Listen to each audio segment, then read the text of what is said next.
I'm Judy Shaw at the NYSE ETF Summit, and joining me today is Will Rhind. He is founder and CEO at GraniteShares ETFs. Will, great to have you here. Thanks for joining me today. Thank you, Judy. Good to be here. Great. So now, Will, tell me, how should advisors be preparing for their portfolios in 2023?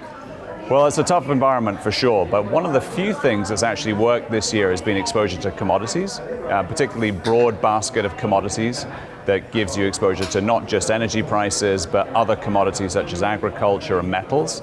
And so I think that's still going to be a theme that's relevant next year, because the supply issues that we've had that have really been sort of driving market prices this year, I think will remain into next year. So in this high inflationary environment, some exposure to commodities I think is something to look at.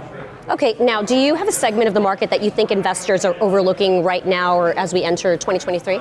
I think if I had to say one section of the market I think that's probably been overlooked at the moment is high income, and particularly high income that gives you, let's say, 10% per annum type income generated returns. So we have a fund, ticker code is HIPS, H-I-P-S, which allows investors to invest in particular pass-through securities, a section of the market that generates very high level of income. And I think that's relevant because in this environment where interest rates are rising, some even traditional dividend products still relatively low yielding in this environment. And I think everybody needs cash flow, particularly as we get more conservative and people are focusing less on growth and much more on income for next year.